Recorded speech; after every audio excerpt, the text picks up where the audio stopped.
everybody, and welcome back to The Hobby Musician. You're joining us on a very exciting day because today we are announcing the start of the most ambitious mini-series that we've ever undertaken here at the channel. We are about to embark on a journey of building a matched set of guitars completely from scratch and completely from salvaged or scavenged wood.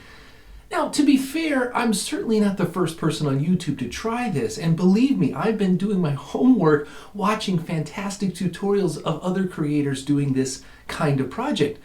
But the reason I'm choosing to do it and the reason I want to share it with you is more to do with I just want to have some new experiences. I want to learn some new skills and I want to try my hand at something that I've never done before.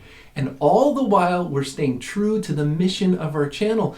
We're going to do this in as DIY of a fashion as we possibly can.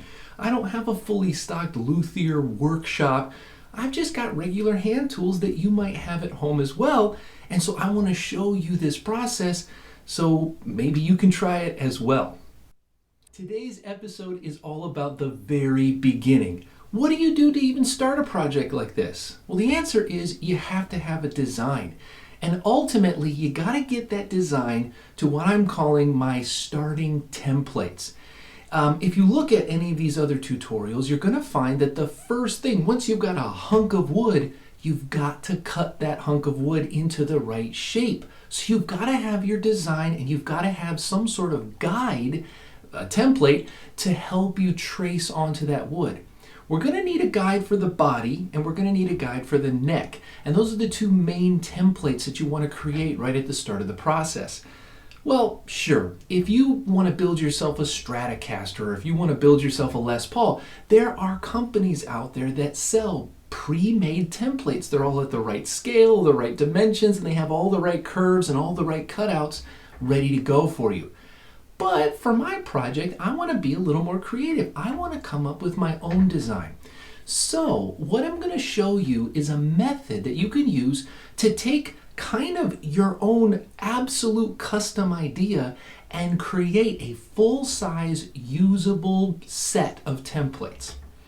So what I'm going to do now is I'm going to switch up the camera and I'm going to show you the digital way that I created my templates and show you the whole process. So if you have similar software or a program that's like the one I'm using, you can do this too. All right, I'll be back in just a sec. All right, everybody, we got everything switched around here. You can see the screen that I've got pulled up. And we were talking just a second ago about this idea of custom design and making our own instrument kind of with our own unique twist on it. But I want to be clear, there are a lot of instruments that I've seen that I kind of take inspiration from. So my goal with this is I want to show you a technique. If there are existing instruments out there that you either really like or you like some parts of it but might want to change some other parts, here's a way that you can take a digital image of an existing instrument and kind of blow it up so that you know it's going to be the correct scale to then make templates from. And then in the process, you can change an angle of this or change how deep or shallow a curve might be to your own taste. Well, right here, I've got the homepage for the Fodero bass company. Now, I've been a fan of their basses for a long time. Some of my personal, musical heroes are Fodero users, but I'm never going to be able to afford one of their basses. They're finely crafted instruments, but I really, really love the visual look and the design that they've put into these. So what I want to do is I want to show you. I'm going to scroll down. You can see that they offer tons of different series and varieties of instruments, but one of the ones I really like are these yin yang line of basses that they offer. They offer 4 strings, 5 strings.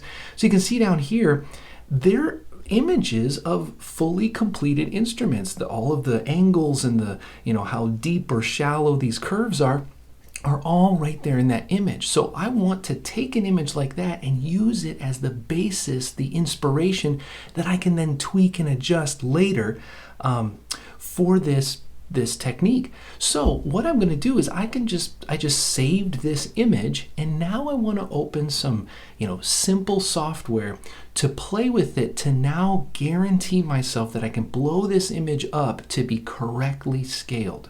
So I'm going to switch over. So I saved that image on my computer and I'm going to switch over to Adobe Illustrator. This is not the only program you can use. There's tons of free software out there that will do the same thing that I'm going to show you. Illustrator just happens to be the one that I own. So that's why I'm going to show you how to do this in this particular program.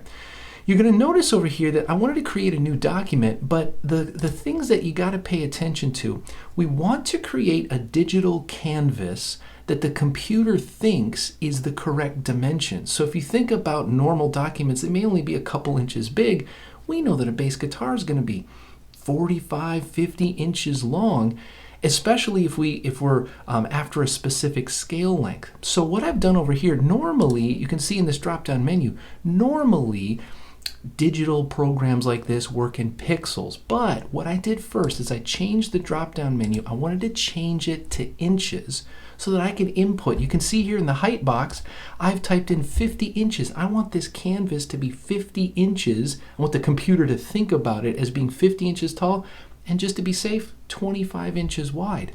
So now that I've got those dimensions in there and I've got the right units, here's what we're going to do. We're going to create this brand new blank document. And the first thing that we want to do with this brand new blank document is we want to, I gotta minimize my windows here. We want to drag in that image that we had gotten from the Fodero site. And right there you can see it. We dragged in that picture of the bass that we were looking at, and we immediately see the problem. The problem is the image itself is nowhere near the correct dimension. So it's not like we could print this out and use it to inspire like curves and sketches. No, we have to make sure, we have to expand this. Well, I could, I'm holding shift here and I can keep all the proportions correct, and I can start to blow this image up. But then I have to ask myself, how do I know if I've blown it up enough? Do I just try it, print it out, test it, throw it away if it's not right? Well, this is the tip, this is the trick that I want to show you on how to do this. I personally want to create these basses at a 34-inch scale length. And what that means, we've done episodes on our channel before about what scale length means and what the differences are. But that just means, in brief, from the nut of the guitar where the strings start their suspended journey all the way down to where they connected the bridge, that length is the scale length. And I want it to be 34 inches. So if I have my image over here, how do I know if that part of the image to that part of the image is 34 inches? Well, this is the benefit of digital software. I'm going to come over here and I'm going to get the pen tool, and depending on your software, it might be a different tool, but I'm going to create a straight line over here. I'm holding shift. I'm just going to come down here. It doesn't really matter.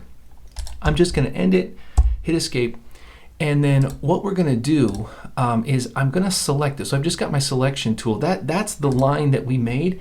If I come over here in the properties box, you can see over here the height of this is listed at 33.21. Well, I said earlier I want 34-inch scale. So this is what I'm going to do. I'm going to change. I'm going to highlight this. Now as I type in 34, I want you to watch on the screen over here at this. When I hit enter, you're going to see this line change a little bit. So here, enter, and you see it got a little bit longer. Now all that did is it said, oh, you want this line to be exactly 34 inches long? Which we do. So it makes it guaranteed 34 inches long. Now here's what we do. I take my selection and I select the picture. Now I can have this gray line that's already there, and we can make this any color we want. But I have a line over here that's 34 inches. So if I line up the nut of this, actually let's do it in the middle. We'll do it in the middle down here. If I line up the nut of the guitar, or put it off to the side so you can see it there, and then I start to expand the image and make it bigger and bigger, and then keep aligning it, put it back over here, put the start of that gray line at the nut, make it a little bigger, and if you can see, I put that gray line next to it. Once you get that gray line to line up on the picture, up here, you can see up here the top of that line is right up with the nut, and the bottom of that line is right here at the bridge. Now you can play with it to make sure that you get it exactly right, but now we know If we want to make a 34-inch scale, we have an image that the computer has expanded and blown up to be the exact real-world dimensions of what that instrument should be using this trick with the line. Now, at this point, you might be saying to yourself, Jeremy, that's all well and good, but how do I get this? I have a printer, and my printer only prints out paper that's normal paper size. There's no way I can print this out and it's just going to re-shrink it down to fit on one page. Well, that's the second tip of this whole technique. We can now use some of the tools that all of these software programs have to guarantee that we'll print out multiple pages that are all correct scale. So if I come up here and I open up my file, if I wanted to print this, I know, I mean, it's you want to work on this and make sure that you really get everything the way you want. But let's say that we were done. We had the image, and you can delete the line when you're done and after you got it. I'm going to come down here to print. And in the print menu, you're going to see a lot of options. There are ways to, you can see here on the screen, on the preview screen, you could like move this around, but it's basically only showing you one portion. It's just going to print out one portion. And as we said, we're trying to use this to create templates. So there's different ways that you can scale. It says do not scale. We don't want to shrink it. We've got the correct scale that we want. But look down here, tile full pages or tile imageable areas. So if I do tile full pages, now look at the preview. The preview is going to show us a cut up image. It's the correct scale that we worked so hard to get, but it's going to print out in piece by piece, pages that we can come back with scissors and tape and put together. Now there's tile full pages and then there's tile imageable areas. You're going to want to play around with that. It means slightly different things, and I don't want to get into that details in case you're using a different program, but it's the idea of tiling your image is that technique that you're going to want to use. Okay, well, this is what we've got. So I'm gonna get these printed off, and I'll show you kind of a time lapse in a little bit of me putting it all together. So I'll get the camera switch back around, and we'll continue this episode. All right, everybody, we're switched up again, and I've had the chance to do some printing and some assembling. As I just mentioned a second ago, after you get this tiled image of your design or what you're using as your inspiration of a design, when you print out all those pages, like you can see here, it really just becomes a puzzle. Since I was doing it for multiple instruments, I did them both at once. Kind of once I got my routine down, it was really easy to do the second one. But I printed them out, and as you can see in this time lapse, I just sat down with a big table that I knew was going to be big enough, and I started to cut out the lines and just use tape and go back and assemble these images that I've got. And when I got them all done, you can see they're actually to scale. I actually held up a couple of the bases that I already have, and just to check to make sure that I was on the right track. And these are all to scale. So after that, you now can take those images and start the next step. You can see here, this is an example of one of the ones that you just saw me put together, but you'll notice I've actually cut out the place where the neck is, because at the very top of the episode we mentioned that the two main components that you need to make templates for are going to be the body by itself and the neck by itself. So I was going to need to make a body independent from that neck. So I cut out the neck from the image, but then when I laid this part just down on some plywood that I was able to scavenge up for these templates, instead of tracing all the outlines and then coming up to this neck and tracing that pocket, no. I actually extrapolated and I sketched out the curve of what the back of this guitar actually would look like. And I had to kind of do some freehand there, in addition to the other little minor changes I was making to the angles of these horns and the depth of the curves on this body. But that is one of the things that I did for this body template. And you can see here too, I also knew on the front of this, I'm going to make my own custom pickups for this build. We want to do everything from scratch.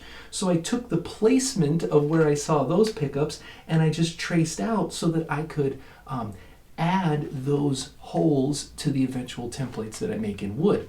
So that's the body template. And then, as I mentioned, I did the neck by itself. So it's a little flimsy when you get it all cut out, but here is the neck cut out from those puzzle pieces that I put together. And this, I was able, once you cut the neck out with the headstock on there, you can kind of just lay this down and use this almost as is for your neck template. All right, well, the grand finale, the piece that we've all been waiting for, what do these things look like when you trace them and cut them out? Well, using nothing more than what I mentioned a second ago. I just got some plywood that I was able to scavenge. People were throwing it away, so I said, I'll take it. I just laid down and I did my differences. I kind of subtly changed a little bit of the dimensions of this. And then I got in my pickups, added the center line, kind of took my measurements after I cut this out, just using a jigsaw, just a hand jigsaw, and then smoothing out the sides with files and sandpaper. You can see here, this is what I was talking about. This is the neck pocket where that neck actually will sit, but then this is the extrapolated, that's the back side of the guitar that's going to hold where I can bolt in the neck when everything is done. But that is what you end up with to now use as a template that you can trace around when we start building the real for sure bodies. Same thing goes with the neck. So I've got the same idea with the neck, all traced out of the same plywood, got the center line put back onto it, the headstock shaped the way that I want. We are now ready to start building that guitar. So I want to thank you for watching. I hope you got something out of today's episode, and make sure you keep checking back for all of our upcoming episodes as we release them in this project. I want to thank you for watching, and as always, until next time, play on, my friends, play on.